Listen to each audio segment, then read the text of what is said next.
I want to tell you right at the outset how India is striking at China.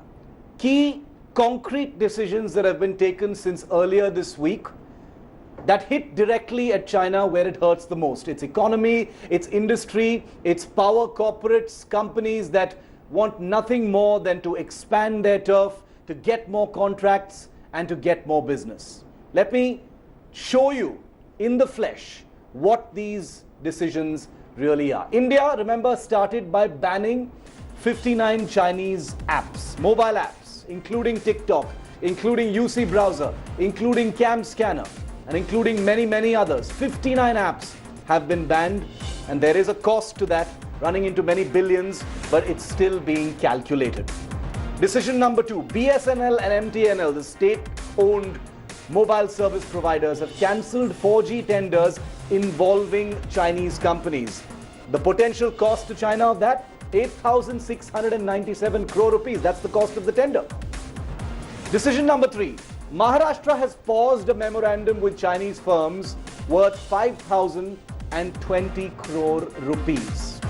Haryana has cancelled 2 power projects this week and tenders worth 750 crore rupees. Chinese companies are involved in that, so that is how much they stand to lose. Mumbai has aborted, the MMRDA has aborted a monorail tender for Mumbai city with Chinese firms worth at least 500 crore rupees. The Modi government has announced, meanwhile, that there will be no involvement of Chinese firms in highway projects. There will be no Chinese investments in medium and small and medium enterprises in the country. No Chinese investment in small companies. The railways have just ejected China from a thermal cameras tender, and there is more to come from the Indian railways vis-a-vis Chinese investment is concerned. Bihar has ejected Chinese firms from a bridge building project worth 2,900 crore rupees this week.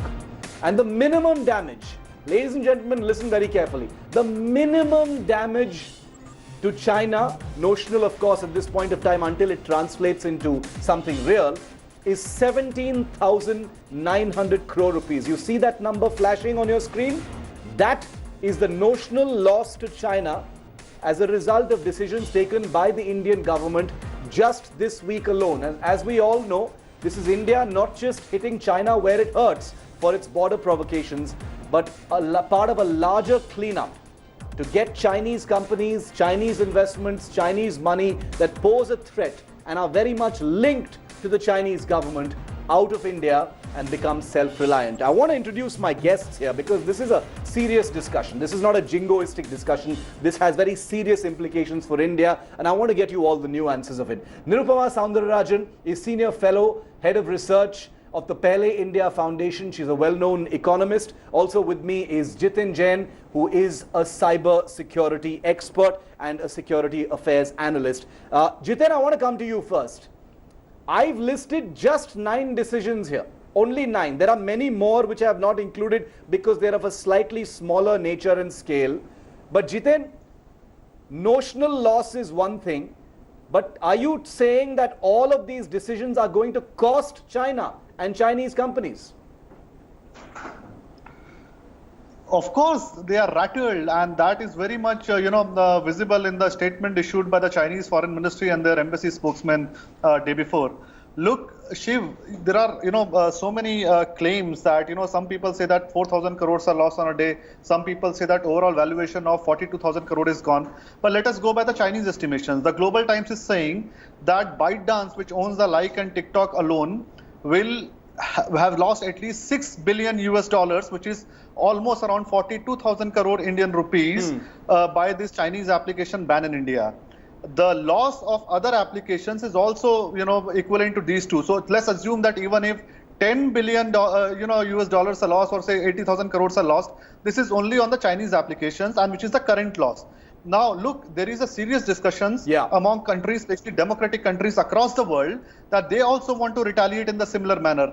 Tomorrow, we will see Philippines, Vietnam, Malaysia, Indonesia, all these countries also might start banning this application like Australia.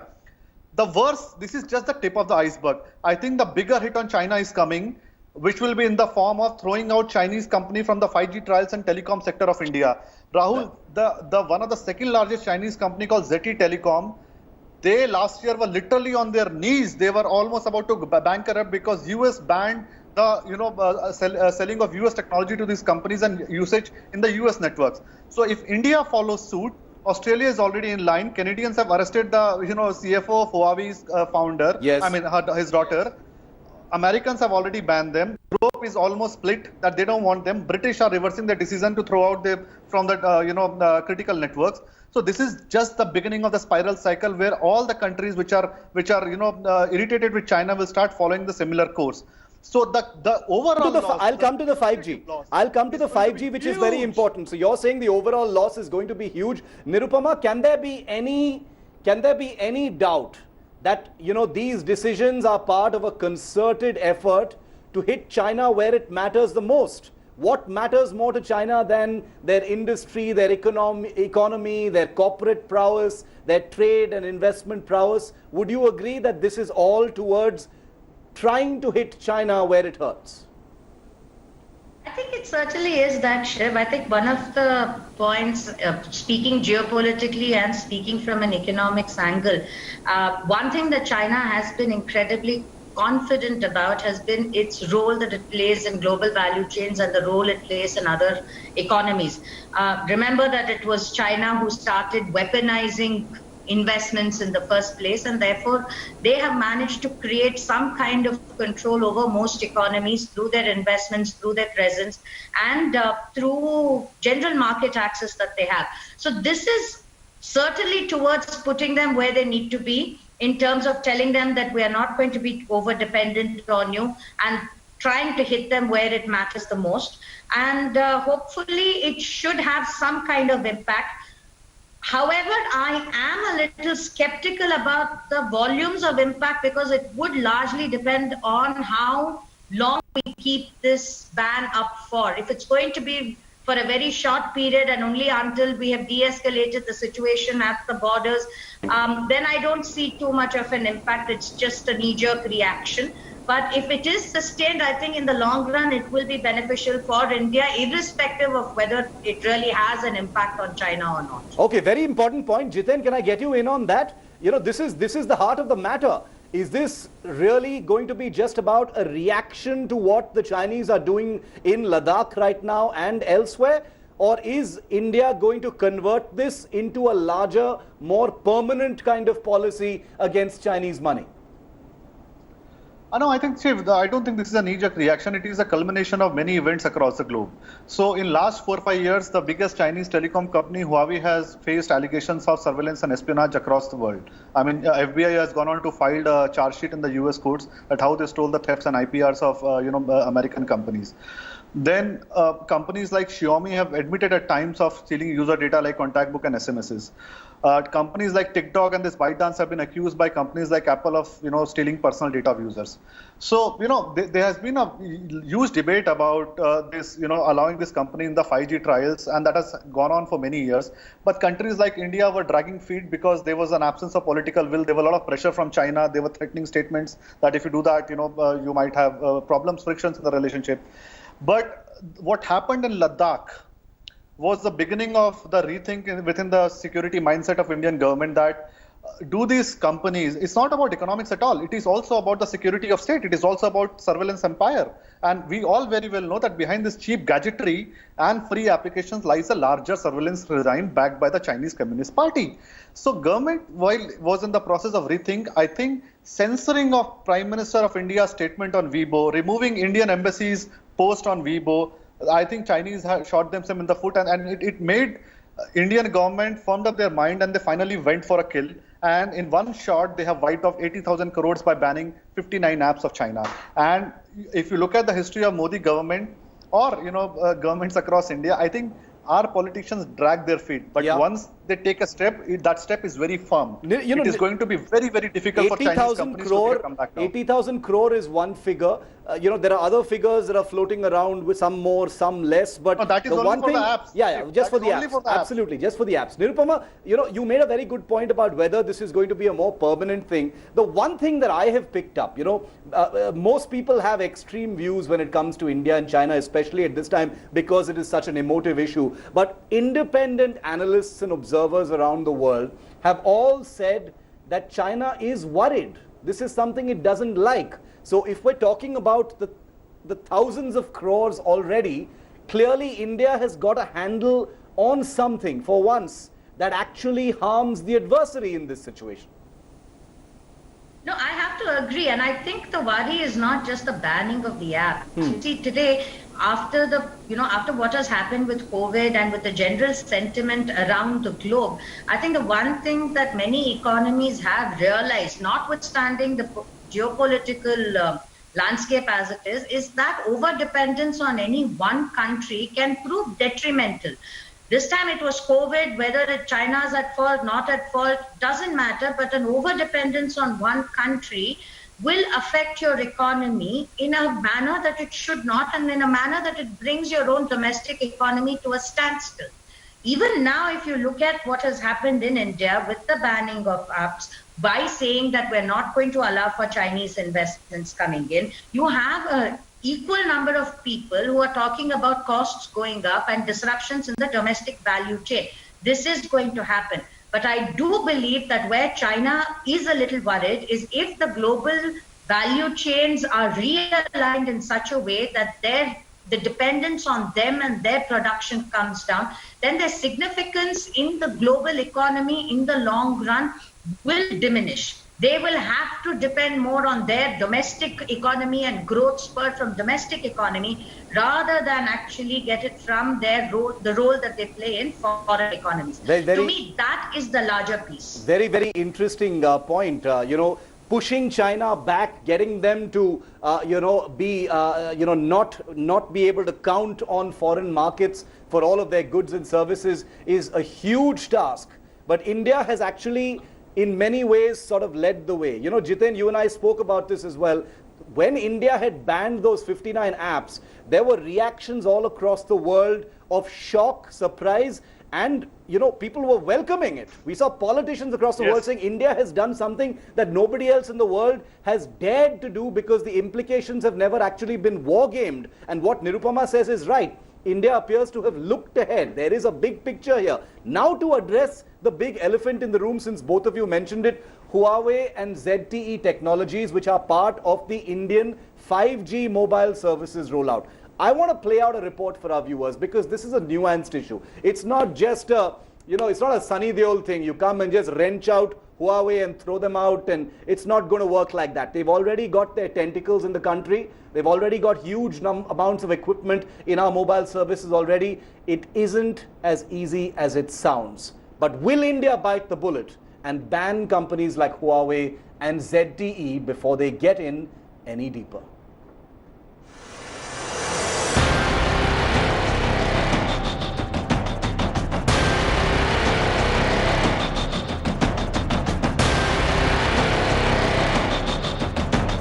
As China continues to escalate and provoke in Ladakh, India has mobilized massively in response.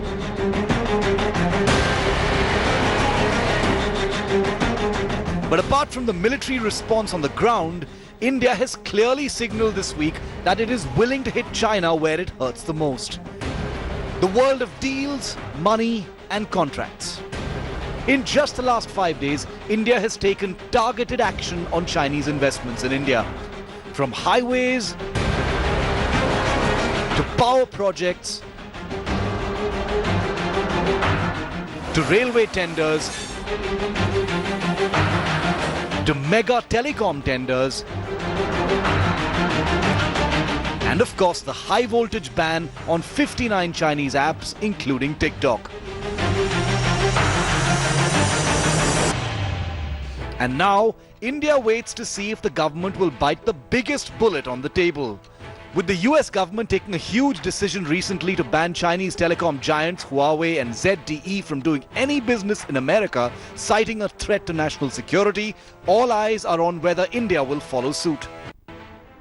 In India, Huawei is one of the prime contenders for 5G infrastructure. Huawei says the Indian government invited them late last year to participate in the 5G trials. But the recent security concerns could force a decision on the Modi government. Even before the 5G rollout, Huawei remains deeply embedded in Indian mobile infrastructure, with India's two biggest mobile providers using enormous amounts of Chinese Huawei equipment. With the state-owned BSNL and MTNL already scrapping 4G tenders that involved Chinese companies, could India's biggest strike on Chinese money be around the corner now? The United States of America has classified Huawei and ZTE as a national security risk. It is mystifying as to why the government of India, the NDA-BJP government, has permitted Huawei to participate in the 5G trials. Banning Huawei and ZTE in India won't be a simple proposition. But if national security is the reason why India has cracked down on other Chinese tech, how does the government plan to explain putting off a decision? Bureau Report, India Today. Jiten, to come to you on the issue of Huawei and ZTE, no one can miss the context. The United States has, brought the axe down on both of these companies, citing a national security threat. Given that India has cited a similar national security threat while banning those 59 apps, including TikTok, can there be any justification in delaying a decision by the Indian government on Huawei and ZTE? Do you see that decision coming inevitably? Absolutely not, Shiv. Even on your channel, maybe almost a week back, even before these apps were banned. And in last 3 years, I've been regularly speaking and conveying to wherever possible in the government that Huawei is a serious national security threat for the next 40 years.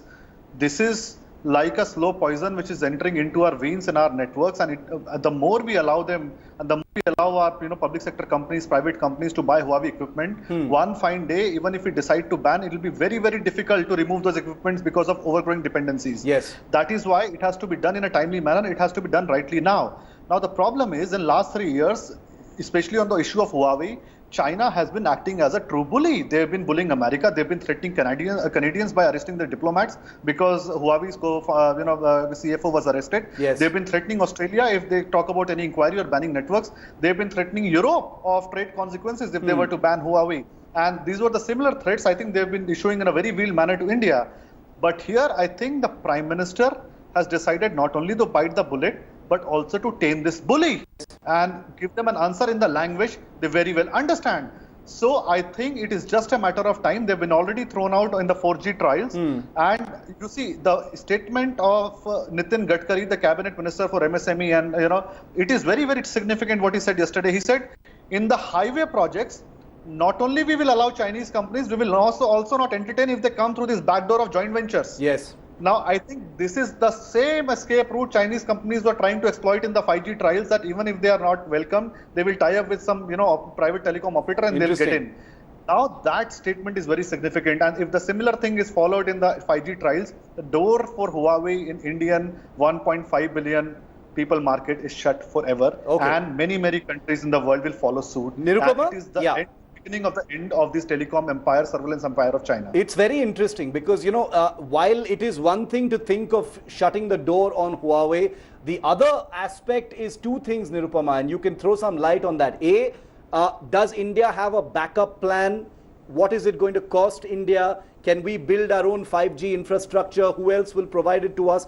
There are answers to all that question. The other issue, of course, is these companies, Huawei and others from China, already have huge amounts of equipment already within our infrastructure. So it's not just about shutting the door on them, but getting and uprooting them from the country, as it were.